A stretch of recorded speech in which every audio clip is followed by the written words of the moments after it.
درود شریف پڑھیں صلی اللہ علیہ وسلم صلی اللہ علیہ وسلم یا رسول اللہ صلی اللہ علیہ وسلم. 5 سے 10 منٹ اور سن لیں پھر انشاءاللہ آپ کے سامنے امام صاحب روبرو ہوں گے. درود شریف ایک اور پڑھیں صلی اللہ علیہ وسلم صلی اللہ علیہ وسلم یا رسول اللہ صلی اللہ علیہ وسلم.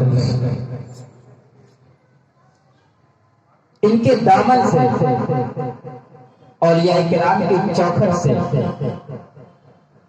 محبت کرنے کا ہمیں صلہ ملتا کیا ہے، اس کے بدلے میں کیا ملتا ہے، میں آپ کو آگے بتاتا چلوں. حضور سیدنا شیخ عبد القادر جیلانی المعروف حضور غوث اعظم رضی اللہ تعالیٰ عنہ کی بارگاہ میں ایک شخص آیا اور کہا حضرت مجھے کوئی نوکری دے دیجیے.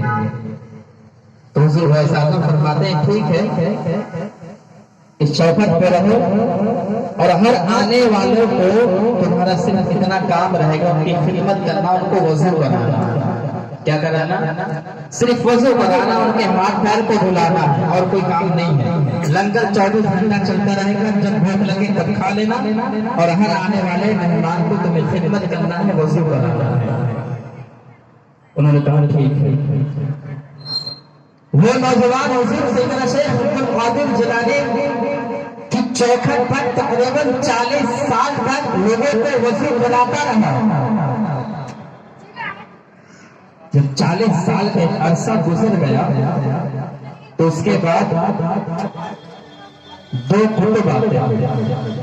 یہ جب افتاب آتے ہیں تو جو نوجوان کو نوکری کر رہا تھا ان کے پاس آتا ہے اور کہنے لگتا ہے کہ 40 سال سے میں نوکری کر رہا ہوں، مجھے لیکن کچھ ملا نہیں. میں بھی اس دنیا کی رنگینیت کو دیکھنا چاہتا ہوں، میں بھی اس زمانے کو دیکھنا چاہتا ہوں، لہذا آپ مجھے اپنے ساتھ لے چلیں. وہ جو 2 حضرات جو مہمان آئے تھے وہ بھی کوئی نیک کوئی عام آدمی نہیں تھے، وہ اللہ کے قطب تھے. ٹھیک ہے چلو ہمارے ساتھ چل دیا. جو نوکری 40 سال سے کر رہے تھے انہیں یہ لگتا تھا کہ مجھے کچھ حاصل نہیں ہوا، لیکن جب ان دونوں کے ساتھ جب انہوں نے سفر کیا، سفر طے کرنا شروع کیا، زمانے کو دیکھنا چاہا تو 24 گھنٹہ جب گزر گیا، سفر کرتے کرتے کچھ وقت گزر گیا تو جو حضور غوث اعظم کی چوکھٹ پر جو نوکری کرتے تھے انہوں نے فرمایا ان دونوں نوجوان سے کہ ہمیں بھوک لگی ہے، کھانا دیجیے. انہوں نے فرمایا ہم اتنی جلدی کھانا نہیں کھاتے، ہم 24 گھنٹے کے بعد کھانا کھاتے ہیں. اب وہ شخص جو حضور غوث اعظم کی چوکھٹ پہ نوکری کرتے تھے بڑے ناز سے پلے تھے، بڑے ناز و نخرے سے پلے تھے. لنگر 24 گھنٹہ چلا کرتا تھا، جب بھوک لگتی تھی کھا لیتے تھے، جب پیاس لگتی تھی پی لیتے تھے. لیکن اب جب ان دونوں کے ساتھ جب سفر کے لیے ساتھ میں ہو لیے تو اب بھوک لگی تو انہوں نے فرمایا کہ 24 گھنٹے کے بعد کھاتے ہیں، تمہیں 24 گھنٹے کے بعد ہی کھانا ملے گا. 24 گھنٹے کا وقت گزر گیا تو انہوں نے فرمایا 24 گھنٹہ تو ہو چکا، مجھے بھوک کی تڑپ ہے، آپ ہمیں کھانا دیجیے. تو ایک صاحب مصلی بچھاتے ہیں اور دعا کرتے ہیں. دعا کرنے کے بعد آسمان سے 3 پیالہ سالن کا اور 3 روٹی نازل ہوتا ہے. تینوں نے مل کے ایک سالن اور ایک روٹی کھا لیا. کھانے کے بعد پھر سفر کو آگے جاری رکھا. کچھ وقت گزر گیا، پھر ان کو بھوک کا احساس ہوا. جو نوکری کیا کرتے تھے فرمایا ہمیں بھوک لگی، ہمیں کھانا دیجیے. انہوں نے فرمایا کہ صاحب ہم ایسے کھانا نہیں کھاتے، ہم ہر 24 گھنٹے کے بعد ہی کھانا کھاتے ہیں. کیونکہ وہ تو بھائی حضور غوث اعظم کی چوکھٹ پہ پلے تھے، جب بھوک لگتی تھی کھا لیتے تھے تو عادت تھی. ہر 2 گھنٹے 4 گھنٹے 6 گھنٹے کے بعد کھانے کی عادت تھی. اب کہاں 24 گھنٹے کے بعد کھانا ملے گا؟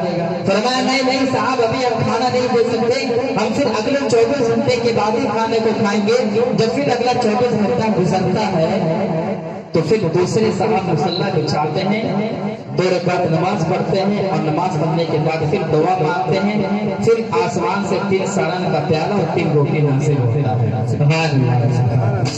اب یہ دونوں دعا کر چکے ہیں.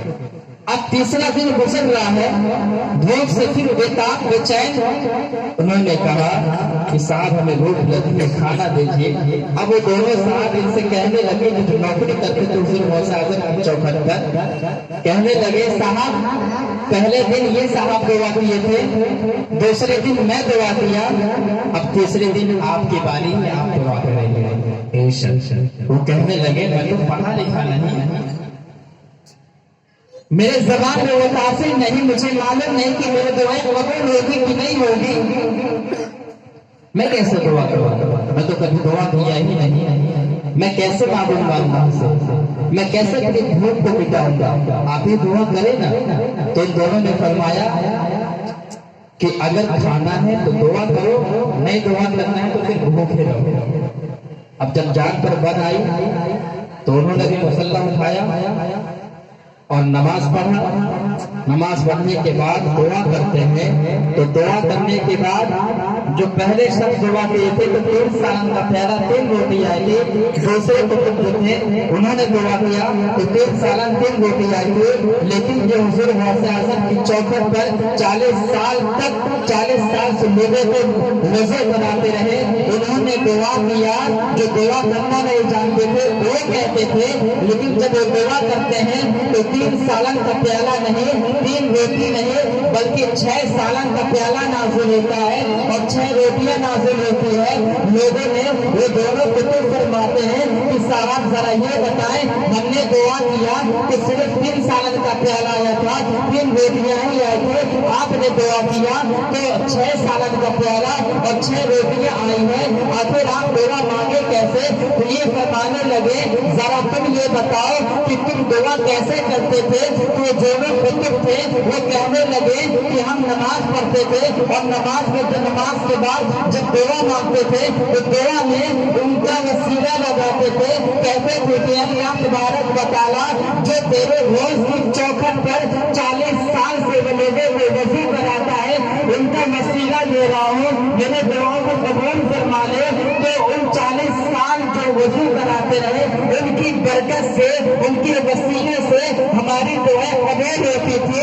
وہ جانتے نہیں تھے یہی 40 سال سے نوکری جو کر رہے یہ شخص وہی ہے، اور فرمایا کہ جب میں نے دعا کیا اور میں ہی نوکری کرتا تھا، جب میں نے دعا کیا تو 6 سالن کا پیالہ 6 سالن کا پیالہ اور 6 روٹیاں آ گئے۔ محترم حضرات، تب ان کو پتا چلا کہ حضور غوث اعظم کی چوکھٹ پہ نوکری کرنے سے میری فضیلت کیا ہو گئی ہے، میرا شان و مرتبہ کتنا بلند و بالا ہو گیا ہے۔ وہ دونوں کتب دعا کرتے ہیں تو صرف 3 اور 3 آتے ہیں، میں دعا کیا تو 6 آ گئے۔ محترم حضرات، سبحان اللہ سبحان اللہ۔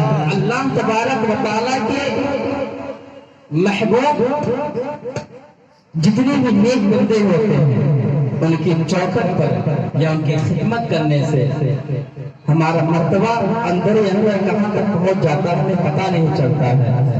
یہ بیان ہمیں پتہ چلے گا اس وقت جب ہم یہاں سے دنیا کو چھوڑ کر کے جب قبر میں جائیں گے، تب پتہ چلے گا کہ ہاں ہم کس کی خدمت کیا کرتے تھے، ہم کس سے محبت کیا کرتے تھے، ہم کس کے نام سے محفل سجایا کرتے تھے، ہم کس کے نام سے لنگر چلایا کرتے تھے۔ قبر میں جانے کے بعد پتہ چلے گا کہ ہم کس کے نام سے محبت کرتے تھے، کس سے محبت کرتے تھے۔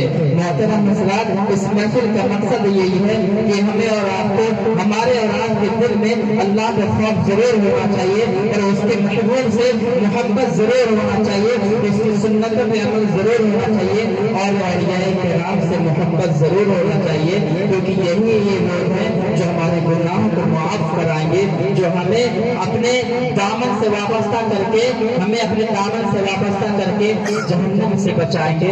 اللہ تبارک و تعالیٰ کی بارگاہ میں دعا ہے کہ میرے بولنے میں کسی بھی قسم کی کوئی غلطیاں، بے ادبیاں، گستاخیاں ہوئی ہو، پروردگار عالم میرے بولنے کو، میرے گناہوں کو معاف فرمائے، اور اس بھرے مجمع میں میں توبہ کرتا ہوں، استغفر اللہ ربی من کل ذنب و اتوب الیہ۔ میرے ساتھ مل کر کے کلمہ طیبہ قبول کریں، کہو لا الہ الا اللہ محمد رسول اللہ صلی اللہ تعالی علیہ وسلم۔ السلام علیکم ورحمۃ اللہ تعالی وبرکاتہ۔